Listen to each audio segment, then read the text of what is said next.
जय श्री कृष्ण। मन्मना भव मद्भक्तो मधाजी मां नमस्कुरु मामे वैश्यसि सत्यम ते प्रतिजाने प्रियोसि मे। अध्याय 18 श्लोक 65। व्याख्या। मद्भक्त साधक को सबसे पहले मैं भगवान का हूँ इस प्रकार अपनी अहमता में पन को बदल देना चाहिए, कारण कि बिना अहमता के बदले साधन सुगमता से नहीं होता। अहमता के बदलने पर साधन सुगमता से स्वाभाविक ही होने लगता है। अतः साधक को सबसे पहले मद्भक्त होना चाहिए। किसी का शिष्य बनने पर व्यक्ति अपनी अहमता को बदल देता है कि मैं तो गुरु महाराज का ही हूँ। विवाह हो जाने पर कन्या अपनी अहमता को बदल देती है कि मैं तो ससुराल की ही हूँ, और पिता के कुल का संबंध बिल्कुल छूट जाता है। ऐसे ही साधक को अपनी अहमता बदल देनी चाहिए कि मैं तो भगवान का ही हूँ और भगवान ही मेरे हैं। मैं संसार का नहीं हूँ और संसार मेरा नहीं है। अहमता के बदलने पर ममता भी अपने आप बदल जाती है। मनमना भव। उपर्युक्त प्रकार से अपने को भगवान का मान लेने पर भगवान में स्वाभाविक ही मन लगने लगता है, कारण कि जो अपना होता है वह स्वाभाविक ही प्रिय लगता है, और जहाँ प्रियता होती है वहाँ स्वाभाविक ही मन लगता है।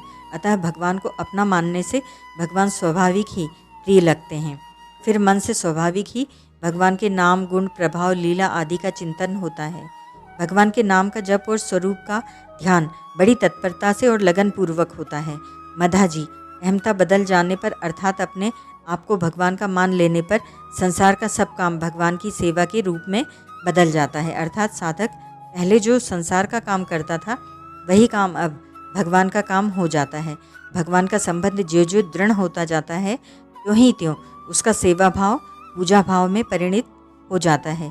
फिर वह चाहे संसार का काम करे, चाहे घर का काम करे, चाहे शरीर का काम करे, चाहे ऊंचा नीचा कोई भी काम करे, उसमें भगवान की पूजा ही भाव बना रहता है। उसकी यह दृढ़ धारणा हो जाती है कि भगवान की पूजा के सिवाय मेरा कुछ भी काम नहीं है। माम नमस्कुरु। भगवान के चरणों में साष्टांग प्रणाम करके सर्वथा भगवान के समर्पित हो जाएं। मैं प्रभु के चरणों में ही पड़ा हुआ हूँ, ऐसा मन में भाव रखते हुए जो कुछ अनुकूलता या प्रतिकूल परिस्थिति सामने आ जाए उसमें भगवान का मंगलमय विधान मानकर परम प्रसन्न रहें। भगवान के द्वारा मेरे लिए जो कुछ भी विधान होगा वह मंगलमय ही होगा। पूरी परिस्थिति मेरी समझ में आए या ना आए पर बात दूसरी है, पर भगवान का विधान तो मेरे लिए कल्याणकारी ही है, इसमें कोई संदेह नहीं। अतः जो कुछ होता है वह मेरे कर्मों का फल नहीं है, प्रत्युत भगवान के द्वारा कृपा करके केवल मेरे हित के लिए भेजा हुआ विधान है। कारण कि भगवान प्राणी मात्र के परम सुहृद होने से जो कुछ विचार करते हैं वह जीवों के कल्याण के लिए ही करते हैं। इसलिए भगवान अनुकूल या प्रतिकूल परिस्थिति भेजकर प्राणियों के पुण्य कर्मों का नाश करके, पुण्य पापों का नाश करके उन्हें परम शुद्ध बनाकर अपने चरणों में खींच रहे हैं। इस प्रकार दृढ़ता से भाव होना ही भगवान के चरणों में नमस्कार करना है। माँ में वैश्यसी सत्यम ते प्रतिजाने प्रियोसी में। भगवान कहते हैं कि इस प्रकार मेरा भक्त होने से, मेरे में मन वाला होने से, मेरा पूजन करने वाला होने से और मुझे नमस्कार करने से तू मेरे को ही प्राप्त होगा, अर्थात मेरे में ही निवास करेगा। भगवान का भक्त होना, उनमें मन लगाना, उनका पूजन करना और उन्हें नमस्कार करना, इन चारों में एक ही साधन ठीक तरह से होने पर शेष तीनों साधन उसमें स्वतः आ जाते हैं। ऐसी मैं सत्य प्रतिज्ञा करता हूँ क्योंकि तू मेरा प्यारा है।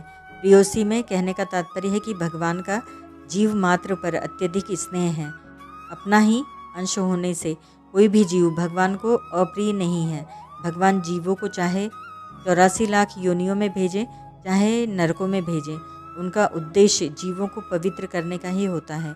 जीवों के प्रति भगवान का जो यह कृपापूर्ण विधान है यह भगवान के प्यार का ही घोतक है। इसी बात को प्रकट करने के लिए भगवान अर्जुन को जीव मात्र का प्रतिनिधि बनाकर प्रियोसी में वचन कहते हैं। जीव मात्र भगवान को अत्यंत प्रिय है। केवल जीव ही भगवान के विमुख होकर प्रतिक्षण वियुक्त होने वाले संसार, धन, संपत्ति, कुटुंबी शरीर, इंद्रियां, मन, बुद्धि, प्राण आदि को अपना मानने लगता है, जबकि संसार ने कभी जीव को अपना नहीं माना है। जीव ही अपनी तरफ से संसार से संबंध जोड़ता है। संसार प्रतिक्षण परिवर्तनशील है और जीव नित्य अपरिवर्तनशील है। जीव से यही गलती होती है कि वह प्रतिक्षण बदलने वाले संसार के संबंध को नित्य मान लेता है। यही कारण है कि संबंधी के न रहने पर भी उससे माना हुआ संबंध रहता है। यह माना हुआ संबंध ही अनर्थ का हेतु है। इस संबंध को मानने अथवा न मानने में सभी स्वतंत्र है। अतः इस माने हुए संबंध का त्याग करके जिनसे हमारा वास्तविक और नित्य संबंध है, उन भगवान की शरण में चले जाना चाहिए। विशिष्ट भाव। अर्जुन, भगवान को प्राप्त ही हैं, अतः यहाँ माँ में वैश्यसी कहने का तात्पर्य है कि तेरे को समग्र माम की प्राप्ति हो जाएगी, जिसके लिए भगवान ने 7वें अध्याय के आरंभ में कहा था, असम शयम समग्रम माम यथा ज्ञास्यसि तत्क्षणु। फिर तेरी मेरे से आत्मीयता हो जाएगी, जिसके लिए भगवान ने 7वें अध्याय में कहा था, ज्ञानी स्वात्मेव में मतम 7:18। प्रियो ही ज्ञानिनो यर्थमहम सच मम प्रियः 7:17। ओम तत्सत।